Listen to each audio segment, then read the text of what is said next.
Man, I think the last time I saw you, Fernando, was at Church on the Move. You came to Church on the Move when I was the worship pastor, church In in Tulsa. Tulsa. Yeah, Yeah, and you came on like a Wednesday night, maybe, and did a concert for us. with a cello player, right? Yeah, that's right. I can't remember Yeah, who it was, but yeah, I remember it very well. yeah.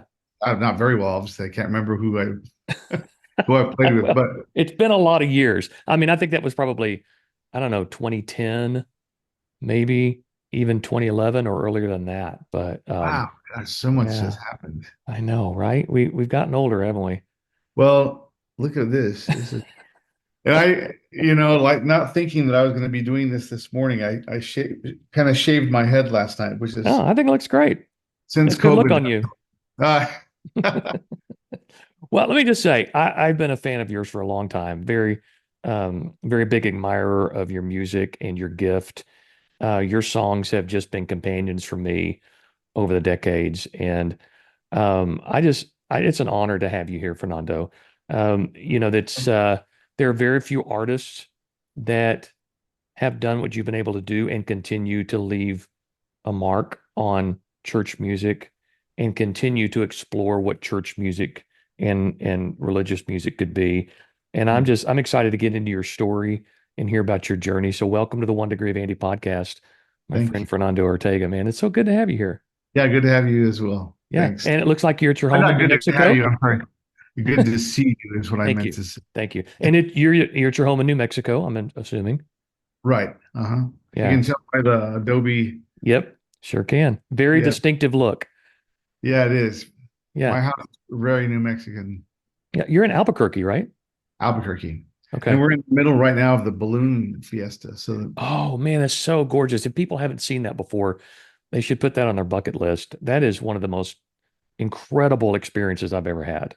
yeah, and I'm kind of if the wind is right, I'm right in the flight path. So Oh wow. you'll be sitting outside and Mickey Mouse will fly over and then just a regular balloon and then Uh-huh. whoever, a donkey or whatever, a beer stein. Yeah, it's amazing how many different designs that they can come up with. Yeah. And yeah, so we went out one time. My daughter married a guy whose family, he and his family are from Albuquerque. And Oh, so we went out there and she got married there. And then we went out a couple years later before they moved back east huh. and went to the Balloon Festival, got there at like 5 a.m., Yeah. before the sun came up, and then just walking among all of the balloons and the baskets or whatever I don't know the direct terminology for that, but just Gondola, the yeah, the gondola. gondola, right? Yeah. And just how they were like, I mean, there's hundreds of them, Hundreds. hundreds. And what's crazy is they're like 10 feet apart. And you're Yeah. thinking, how are these things going to get, you know, how are they going to get up in the air all at the same time? And it's really fascinating. If you ever had a chance to go and see this live, it's something you should put on your bucket list for sure. That's the truth. Yeah. Have you always lived in that area? I was born and raised here. And then when I was 11, we moved to Ecuador for 3 years. Oh, And then we came back. And then when I was 26, I joined Campus Crusade for Christ staff and moved to Pasadena, California. uh-huh. And then I stayed in California down south, Laguna Beach, for 23 years, Wow. 22 years, and then moved back to Albuquerque Yeah. to be with my parents. My parents were getting old. They both had physical issues, and my mom passed in 2020 and my dad in 2017. Hmm. So, but I came here for them, and I don't plan on going anywhere. Yeah. Yeah. It's Albuquerque is a beautiful place. It really is. And it's so much history there. And your music, I feel like, I don't know, it feels like it's apropos because it feels like your music fits the area of the country that you live in. Um, I don't know. I just kind of always associate you with that area. Oh, a lot people say that all the time. So many of the landscapes that I sing about in my songs, especially earlier songs, are New Mexico, and then I think even the instrumentation, we were real conscious about making things sound like the desert. I guess I don't Yeah. know better Yeah. I way to could see that. describe it. Yeah. Uh-huh. Yeah, So people think that all the time, and I like that a lot. Well, I tell you, we're still singing "Give Me Jesus." I mean, I probably sing that song once or twice a year in the churches that I go to or at my church. Oh, It's oh, just one of really? those songs that just, I don't know, it's still sticky. It feels like somebody's re-recording it almost every year. Is that Yeah, I hear that a lot. People, but it's not. You know, that's not my song. Did you know that? Oh, I did not know that. No, it's actually it's a spiritual from the slave days. Well, okay, yes, I guess I did, but you're the one that really made it popular and brought it into the mainstream. Well, I'm not going to say that about myself, but Well, that I could will. no. We used to sing that when I was a kid growing up in the Presbyterian church, Hmm. and then I forgot about it, and I went out to California and lived my life, and one night on Maundy Thursday, I wandered into Lake Avenue Congregational Church, which is a really big, huge, vital church in that area in those days. And it was a very solemn service, during Holy Week. But the choir in that church was incredible, conducted by Dan Bird, who is still a friend of mine. But they sang an arrangement of "Give Me Jesus," and I came to the Mm. altar, got on my knees, and just like I had never heard the song that way. But then after that, I started working on my own arrangement of it, which took about maybe 6 months to get it at a point where I thought it was done. Yeah, yeah. Well, I feel like it's the definitive version. I mean, it feels like what all other modern versions are derived from. And you kind of had that distinction about you as well. So many of I mean, you were worship before worship was a thing. Felt like your songs were talking about more liturgical things than most artists were back in the 90s. Huh? That's nice of you to say. I used to work with this producer, John Schreiner, Uh-huh. who's still a good friend. But I think a lot of that liturgical feeling probably came from his sensibilities. He was a guy who just was constantly reading like the church fathers and Calvin and Luther and well, just everything. He just had such a wide breadth of knowledge of those things. So I think his influence is pretty strong in my music as well. He really shaped the way I think about things, along with my mentor. His name is Bill Harder, who passed away a couple of years ago, but he was a Presbyterian pastor, and I ran all my songs past him as well. My church songs, I guess. Hmm. So yeah, he helped a lot. Those influences are really big. Yeah. Well, we use at my church, we use a lot of your music for our Good Friday service. In fact, I remember when I discovered your the Crucifixion of Jesus Mm, album. That was huge for me because I kind of had a dream. We do a big Christmas thing at our church every like every other church does, but you know, I started getting this feeling that why are we doing Easter services on Friday and Saturday? Like huh, it doesn't match up with with the timeline of what how the church celebrates and actually what happened. And so right. we started really diving into what we could do on a Good Friday.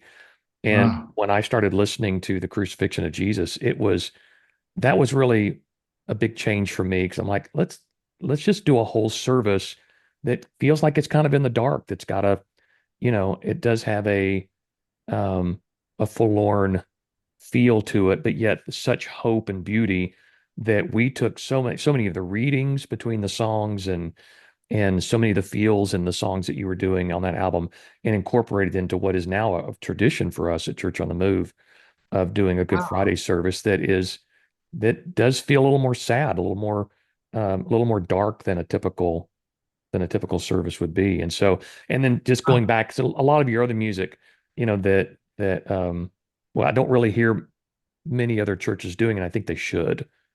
huh. I mean, that record was written based on the Good Friday service that we used to do at my church here in Albuquerque, Hope EV Free Church.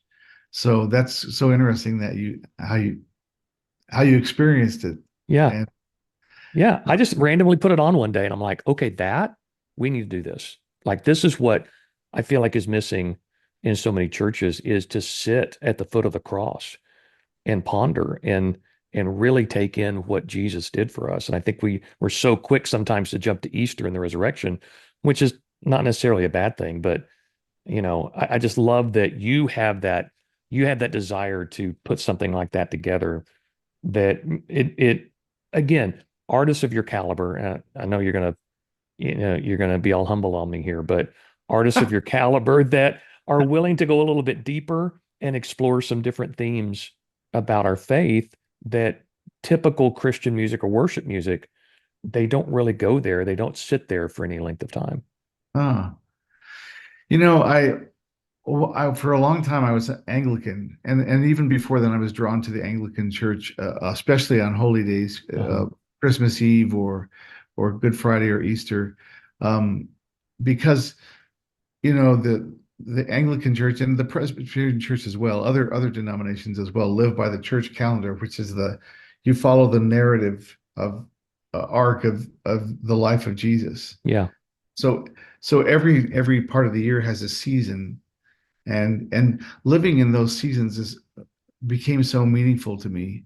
Um, there's seasons where it's more like where you're thinking more about your sinfulness or your um, others where you're thinking about God's forgiveness and mercy. And it's I love experiencing the Christian life in that narrative arc.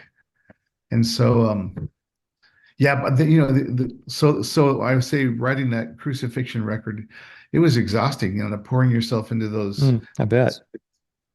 for weeks and weeks, and then when I did those readings that you're talking about, Hmm. that tied the whole everything together.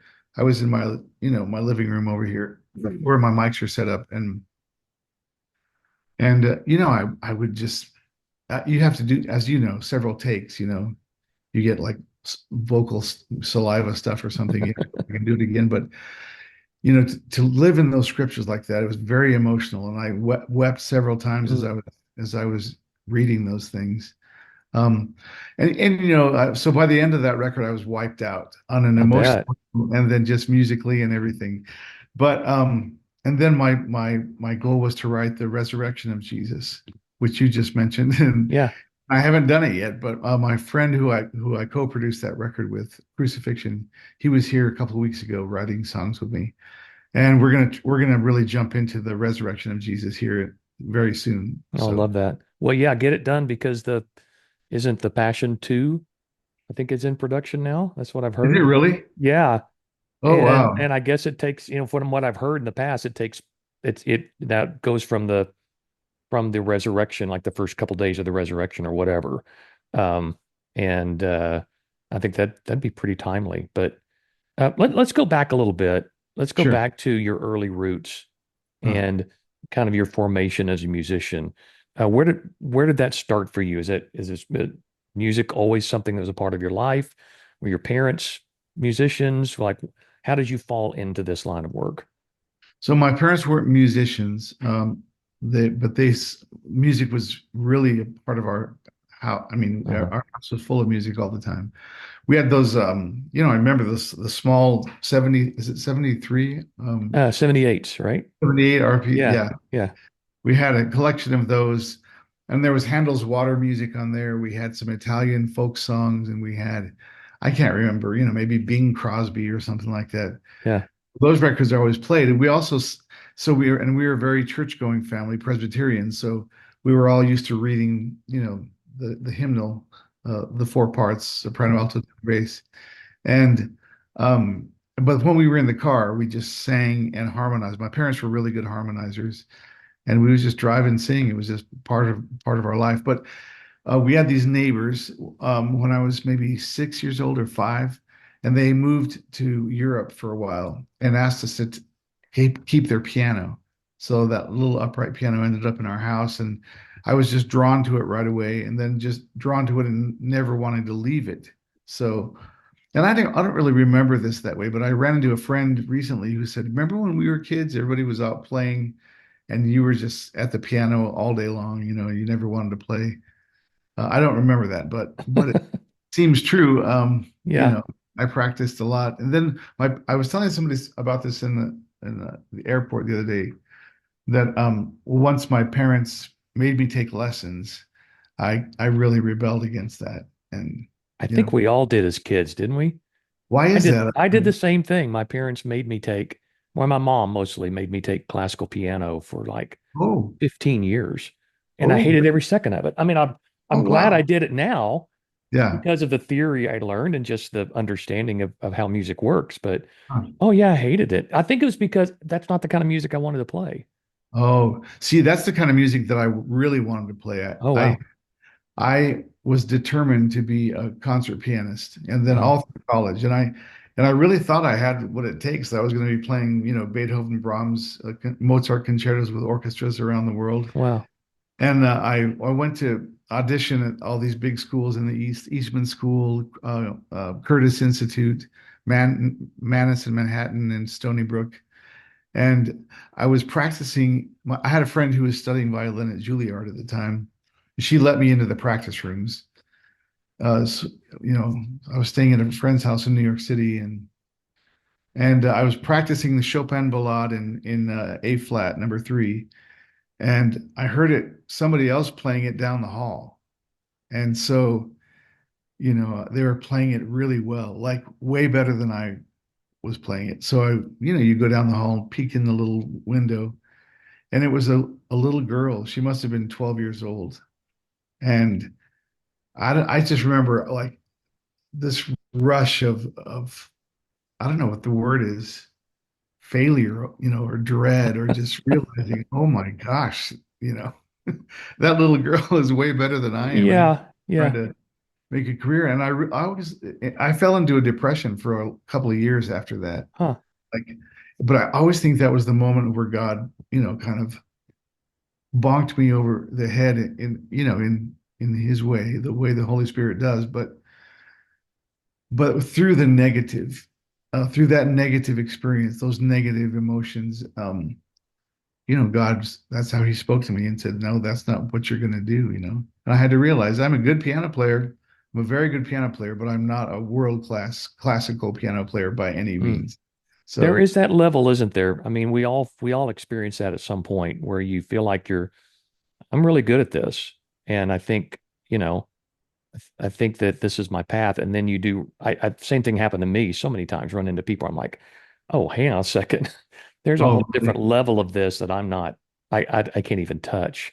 Well, so where was the shift for you? Like, what did you do after that experience? well, I was a choir accompanist in the Baptist church when all this took place.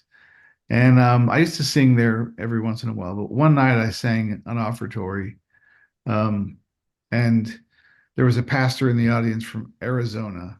And he said, "Hey, man, I really like your music. Can you come sing for my college kids?" So I went, about a month later, I think I went and sang for that college group. And the guest speaker from there was a guy from Colorado, a Baptist preacher. I forgot his name, but he invited me to come sing for the Colorado Youth Convention. Oh, wow. So then I was in front of like 2,500 high school kids, and it went really well, and things just started happening. So against my will, because I had always thought, man, nothing cheesier than Christian music. I don't want to do this for a living. And then now I'm doing it. And it was very cheesy the way I did it because it was the Imperials were real popular then. So I had all these accompaniment tracks that I would Uh-huh. stick in a boom box and put a SM57 in front of the boom Oh, box. wow. And then I I had my mic and I come out and I do all these little moves.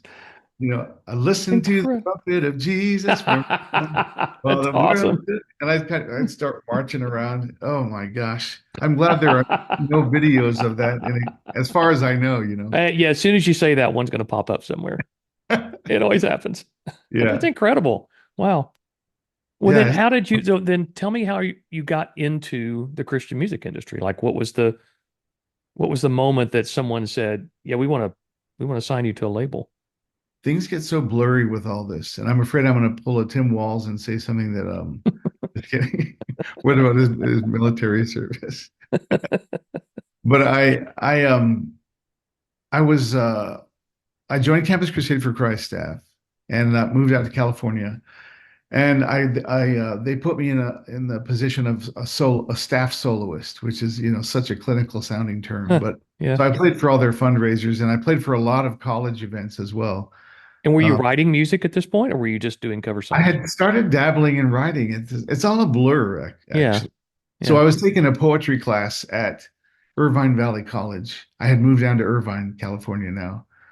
And the teacher in that class ended up becoming a co-writer and still writes songs with me to this day, Elaine Rubenstein. She was our neighbor out in California.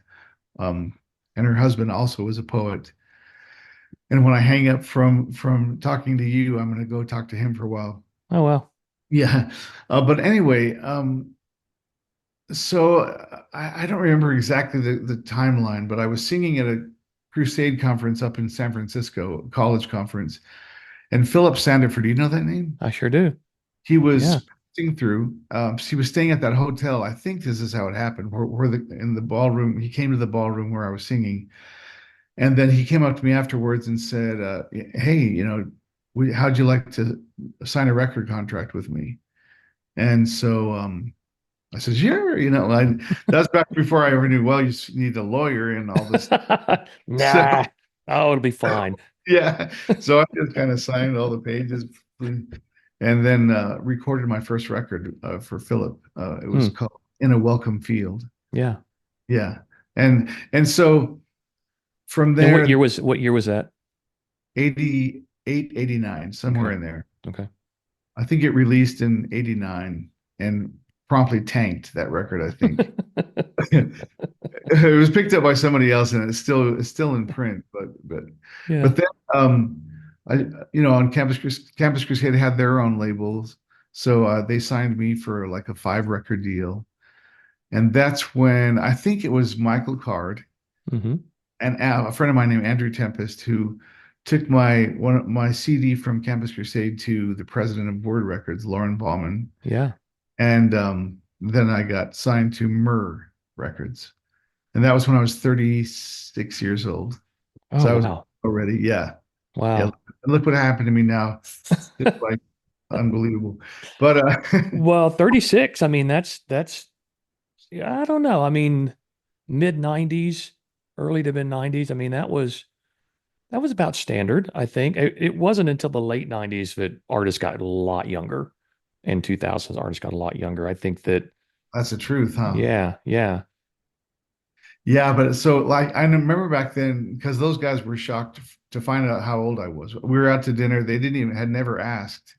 And so we told them I was with my wife and the A&R guy and the president and Jim Chafee was who I went out. Do you remember Jim I do Chafee? remember Jim. Yeah. And Dan Postema. That's Yep. what Dan. Yeah. they said, how old are you? And I said, I'm 36. And you could just see their faces go.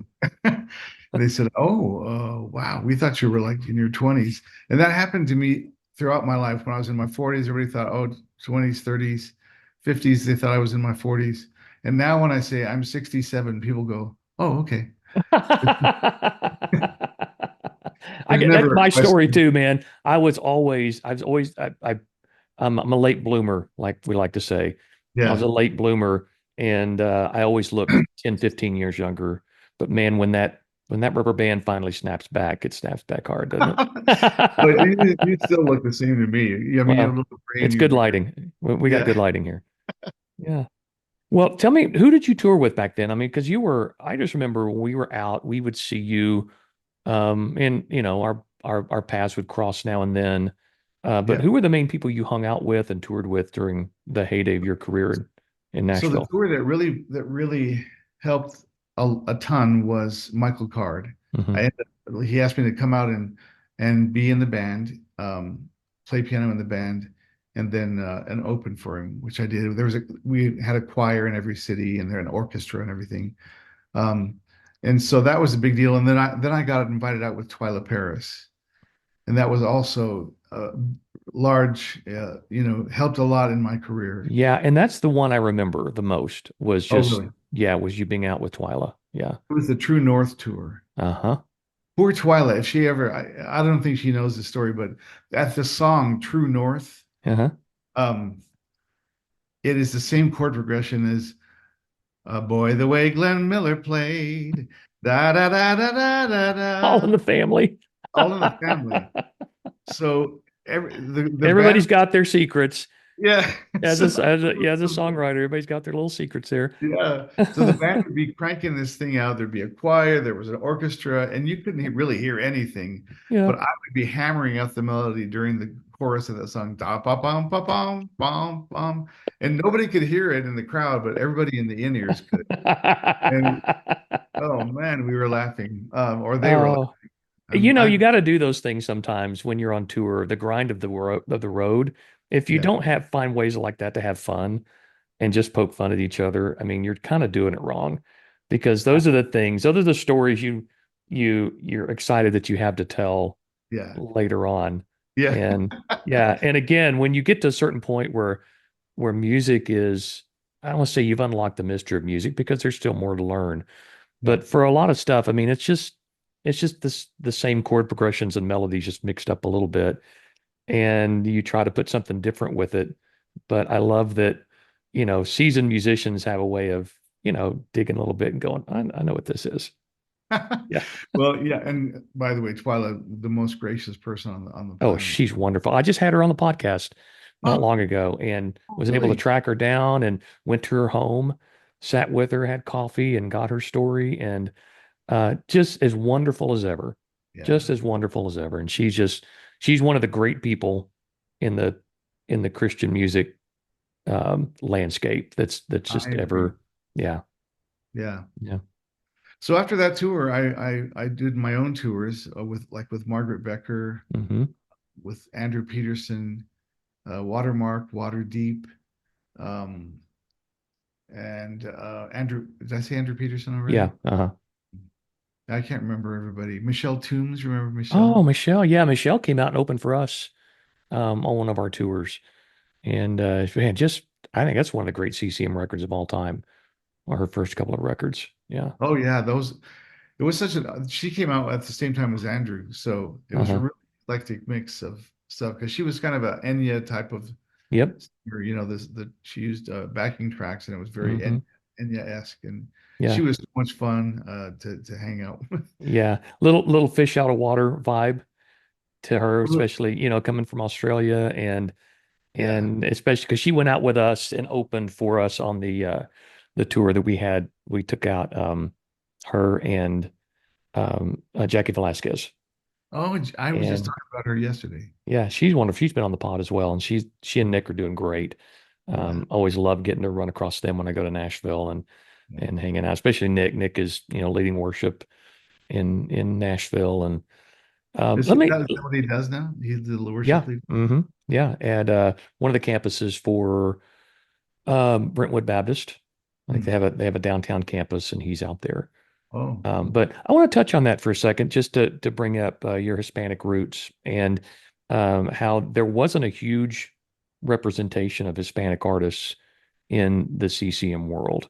And it was there's a lot of white bread going on, which is that's the way that's how it kind of got its start. It was different than gospel, and so there wasn't a lot of um, different ethnic backgrounds in Christian music during those days. It's a lot different now, but I mean, tell me about that journey for you. Was there any kind of struggle, um, with being accepted for, not, I think the automatic thing in those days, in like say an interview or if you were on a live show or something, was to bring attention to your ethnicity because Mhm. there was, I don't know, it was like for some reason it was an elephant in the room. Yeah, So I remember being at the Ryman, of my first time playing at the Ryman. So that's a big deal, right, for any yeah, musician. absolutely. And the curtain was down. I was on the behind the curtain with my bandmates. I think there were four or five of us, and the guy introducing, kind of a well-known guy. I'm not going to say, but he goes, um, you know, when this old boy isn't at home making tacos and enchiladas, Oh no. he's out singing Christian songs. Please welcome Fernando Ortega. Oh And no. the curtain goes up, and me and my mates are like, "What did you just say?" So and then so for that for some reason that taco enchilada thing makes its way into used to it hasn't in a long time, but used to make its way into interviews, on the radio and stuff. It was just there were many awkward, what do they call them? Microaggressions. Microaggressions. Yeah. Yeah, that happened throughout my career. But nothing. Well, no, I was out with I was opening for a major Christian artist at one point, and people were backstage. Um, they were kind of like just saying things that you shouldn't say about, you know, making ethnic jokes, and it was rough. It was like it was it's kind of wounding. You're Mm, always surprised. You think you're friends, but then you realize there's this underneath this current of they're just very aware of the fact that you're Mexican or Hispanic or Chicano or whatever. yeah. But I haven't experienced that so much. I think things have really changed. They really have. Yeah. Yeah. Yeah. Well, And again, it was a white artist dominated world. yeah, And when there's not a lot of infusion of different ethnicities in whatever culture, yeah, it's going to get weird. And yeah, it's going to be difficult for, somebody of a different ethnic background to come in and just be themselves. Sad to say, that happened in the Christian music world as well. Thankfully, and I there, don't think it's as bad as it could have been, but there was still some of that stuff like you've expressed. yeah, and like you said, there was just a handful of us. There was me, and then there was Jackie Velasquez was Uh-huh. at around the same time. Yeah. And remember Chica? There was like a Yes. Hmm. I went.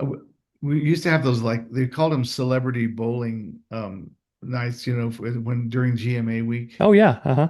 So I went out with I can't remember who I was. It was a famous band from Canada. Do you remember who those guys might be? Bearded, kind of hippie. Wow. What year would that have been? Would that have been early 2000s or Early 2000s. yeah, maybe down here or Yeah, was that them? I think it was. Was it a bearded guy in Oh, I there? don't remember. I don't remember. Anyway, we had to bowl against Chica, and then a guy on their team who was blind. I'm almost completely blind, and we still lost because I was such a horrible bowler. Gutter ball right and left. They I could don't have know. put the bumpers up for you. And then those girls from Chico, man, they would strike. It was just incredible. Wow. Well, I think that, again, being able to look back is so healthy to see the road that you've been on to to see where it's led you to this day. And, I know you've been through some of your personal battles and some of the things that have gone on over the last decade for you. But where do you see yourself moving forward? I know you've been working on a new project. Um, Forever, man. I'm the slowest. The Crucifixion of Jesus took a year to make, but wow. I just ended up Worth really. it. In my opinion, it's totally worth it. Oh man, thanks. Yeah. I do love the sound of that record. I have to give credit again to my friend Bernie Chadwick and then Brandon Bell, who's just a Grammy-winning engineer in Nashville, and he helped produce and he mixed it, and it just sounds really great to me. The players are all just stellar on that thing. Yeah. Um, but I just released or I'm about to release beginning of November an EP, 5 worship songs that some that I wrote for my church here in Albuquerque, Hope EV Free. Uh-huh. And my daughter Ruby sings on it. My daughter Ruby is Oh, 50. nice. Yeah, she's down the hall asleep still. She sleeps late. She's on fall break or something, but she sounds so beautiful. A song that I co-wrote with Audrey Assad, Mm, young singer in Nashville. We wrote it a few years back, and it's a communion song called "Jesus, Bread of Life." mm. And I love the song quite a bit. I love the fact that Ruby sings and sounds beautiful on it, and But then there's other songs on there that I wrote for my church that we used to sing a lot, um and now I don't have a label. I'm not in a label. So I all this records start here in my living room. Instead of the piano, I have a nice setup with nice mics and preamps that Mhm. Brandon Bell, the guy from Nashville, set up for me.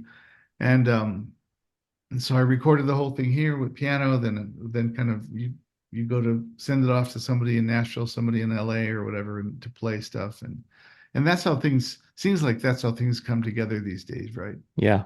Yeah, for real. I mean, is anybody on the label anymore? I mean, guys our age aren't, but Yeah. there are still I tons of opportunities. People want to hear us sing and perform and create new music. I just had a conversation with Bob Bennett, and Oh, Bob just sent me 5 mixes of his new music. And it's just like this is great. I'm just glad that we're not sitting around on our butts, pining for the past because that gets us nowhere. If we still have a voice and we can still get up and move around, let's go keep making music and doing what God created us to do, right? two thoughts in there. Thank you for saying that people our age, even though I'm like 2 decades older than you. You're not. And No, then, you're not. and Nope. then Bob, just his voice is just amazing. Yeah. So when I signed with Philip Sanford, that first deal, it was me and Bob Bennett and Michelle Pilar. Oh yeah. Um, uh, who else? Guitar? Phil Keaggy. No, no, Billy Crockett. Oh, Billy Crockett. Oh wow. Yeah, yeah, Any Starlight Night? Is that right? Any yeah, yeah. Oh, that was one of my favorite records back in the 80s. He's Oof. such a good writer. He So and good. player. Yeah. Yeah. So anyway, so Bob and I were on that label together, and we were. It was like a low budge label. So when we go to Gospel Music Week, they wouldn't put us up at the Renaissance. We were like at the Motel 6 down the road, one of those pools out front. We were sitting That's around. funny. Yeah, but if people don't know, the Renaissance was where that was kind of the hub That was of the hub. GMA And week. Yeah. All the venues were there, all the ballrooms were set up for concerts and all the interviews were on like the mezzanine floor. And then it took forever to go up and down those elevators. I'm not rubbing it in because we oh, did I stay know. there, but It opens, it's full, then closes, then you wait oh yeah. another. Oh, those are really cool times because I just had Paul Smith on. Ah, And Paul, that's when I first met Paul, was like my ah, first year at GMA. ah. And the doors open and I walk on like face to face with Paul Smith. And I'm like trying to catch my breath, going, I'm Andy. So nice to meet you. Met Brian Duncan there for the first time. And that's one of those places where I was just like, this is like I feel like I'm in crazy town right now because I'm meeting all of my heroes at the Renaissance at GMA week And it in would those just early be years. so hard to concentrate and like or have a conversation because somebody would be talking to you and Oh then yeah, you would be oh there's Amy Grant and they'd be exactly. looking over Yeah. your shoulder not hearing anything you were saying. You have to train yourself for that. I had to train myself Yeah. because that always left a sour taste in my mouth when someone would talk to me and they would look over my shoulder to see who was behind me. And I'd be like, no, no, no, icon. I really trained myself to Yeah. never do that. Even though Yeah. at the corner of your eye, there goes Russ Taff, and you're like, that's who I really want to talk to. But I'm talking to you right now, and I'm really engaged in this conversation. Yeah, that's a very common thing, especially in Nashville, because you just see people everywhere, and you just Yeah. have to make sure your eyes not wandering, seeing who else can I go meet and interact with. Stay on Yeah. that one person that you're conversing with. Yeah. I was in a conversation and Andre Crouch walked past behind us Oh, and I just kind of dropped. I think I just stopped talking to that person and just left. And I went to go say hi to Andre Crouch and Mr. Crouch, your music. And I just started crying like a, oh wow, and then I couldn't say anything. And finally, he just walked away and left me standing there sobbing like a fool. incredible. Oh His my music gosh. did get me through. Like in the Oh, '70s when I first became a Christian, yeah, that was the music that really helped through all kinds of all that teenage angst and everything. yeah. Hey, I hope you're okay if I take you this direction, but every artist that I have on here, because we're talking in most of these conversations with artists that made their name in the 80s, 90s, early 2000s, and there does come an end to that run of of your popularity, of people wanting to book you, of a label wanting to sign you. There is a depth to that Yeah. that we all have to deal with. We dealt with it. Again, just about every artist I've had on has had to deal with that moment where, okay, this thing that I've been celebrated and being able to do for so long is now gone, and I don't know how to get it back. Can you take us through that journey that, I mean, I'm assuming you went through that as well. Oh yeah. I mean, yeah, I can't imagine a label that would want to sign a 67-year-old man, you know. And it's so weird to be in that position. You're in it when you're younger and better looking and everything. And that's not the only thing that the only criteria for succeeding in Christian music, but it does play a part in it, you know. Yeah, sure. When you have to be marketable, I guess. You have to be able to make money for a label. That's why they pour money into you because they know that there'll be a return on their investment. Right. When it ends, there's just all kinds of stuff you have to figure out in your heart. Why was I doing this in the first place? You know, what is my calling? What do I do now? You know, and a lot of guys like you and me, we end up, and it's not like um, something less than what we were doing, but we end up leading worship in churches and then teaching workshops. You know, to Yeah, the youngsters want to learn how to write songs. But that was a weird voice that I just did. I I like apologize. it though. Yeah. I was trying to sound old.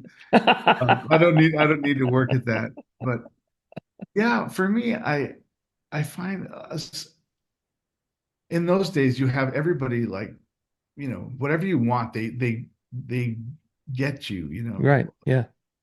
a certain hotel out, uh, you know, I just all the steps, you're just pampered. And then you Hmm. start to believe it, like I'm really special, you know.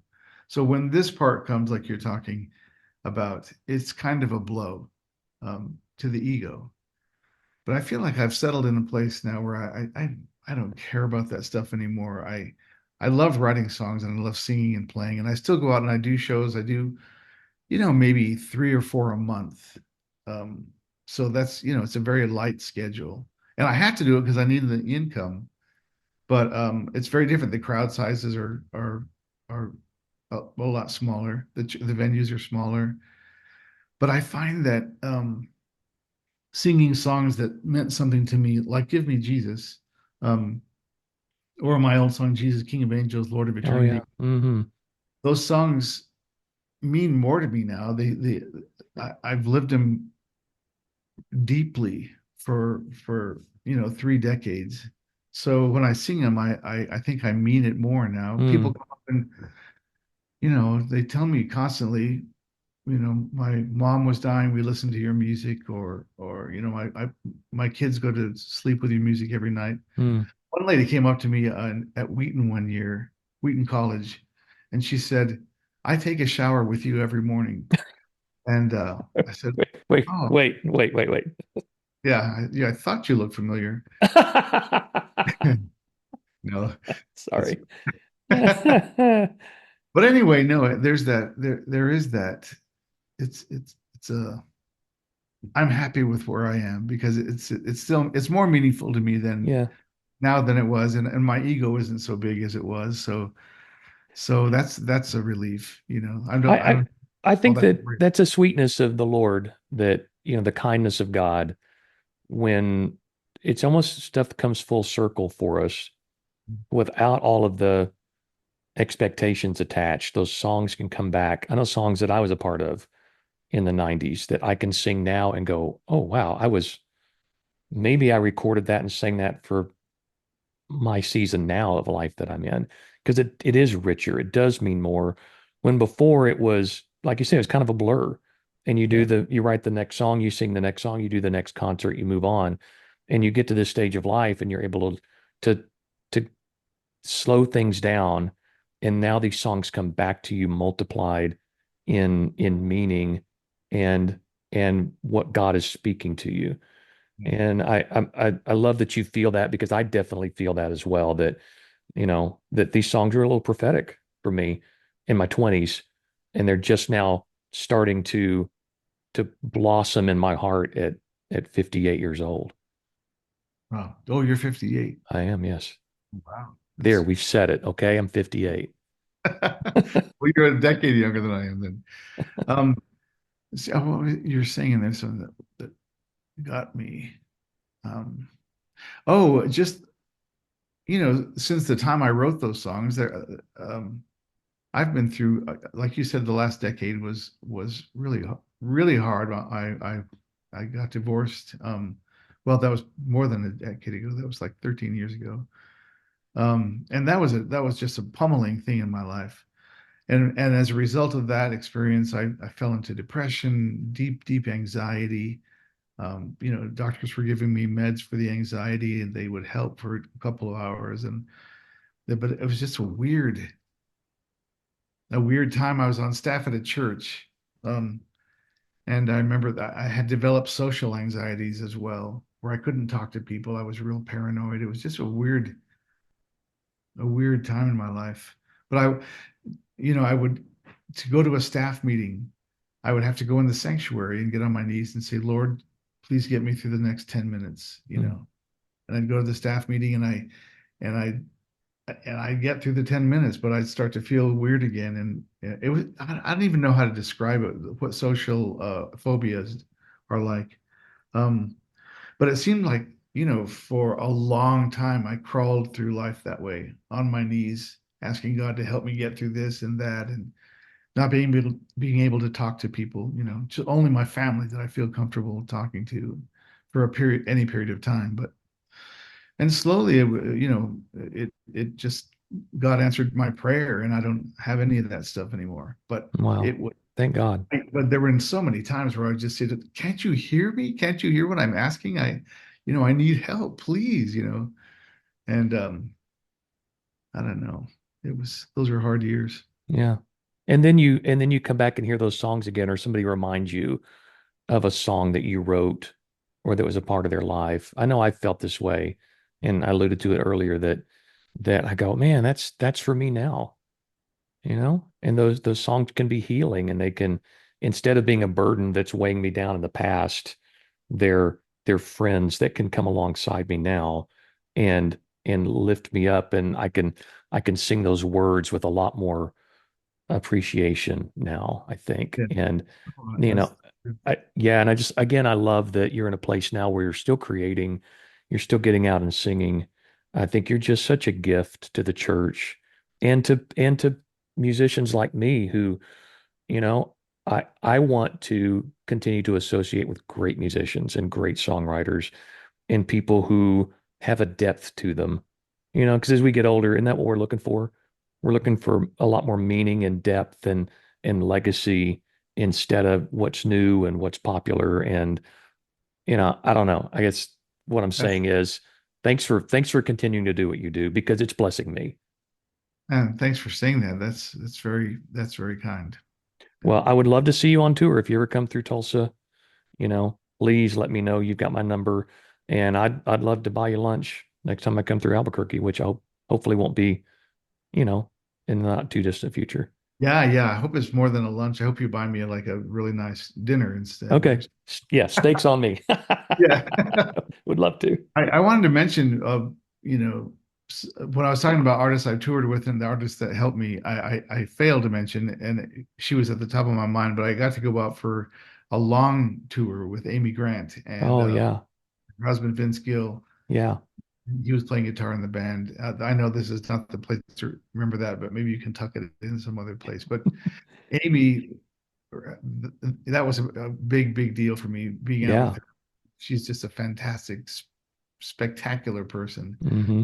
Here, and Ruby, my daughter, and I went to go see her, and she brought us backstage and everything, and I just kind of stood back and watched her interact with Ruby, and Ruby was just like, they just really hit it off. It was really cool. Yeah. When people ask what's Amy Grant like, and I do get that question a lot because she's been through a lot. She has. And I'm like, I don't know that I've met anyone that's kinder or more precious than Amy. And Mhm. always remembers you. Like she doesn't forget a face. And Right. I'm just like, how do you do this and be this type of iconic artist that you are? She's just really one of a kind. Yeah, my friend John Schreiner, when she sang on one of my records years and years ago, John had a big beard, and we were talking to Amy, and he was eating a piece of cake that was at the studio. I don't know why, and some chunks of it fell in his beard, which always happened to that guy. Yeah. Um, she was talking to him, and then she said, "Oh, hang on a second," and with her little pinky fingernail was digging the pieces of cake out of his beard. We both thought that was like the coolest thing, you know? Oh, you're normal. Wow, Yeah. imagine that. I mean, I'm normal and I wouldn't dig Oh, any. it's true. Just Oh, very that's sweet. awesome. Well, this has been fun. Thank you so much. Thanks for allowing me to catch up with you. And man, again, I'm gonna say it one more time. Thank you for all that you've done, the music you've written, and just for the testimony that you continue to live. Oh, thanks. It's such an honor to be on this show, and I really appreciate you inviting me.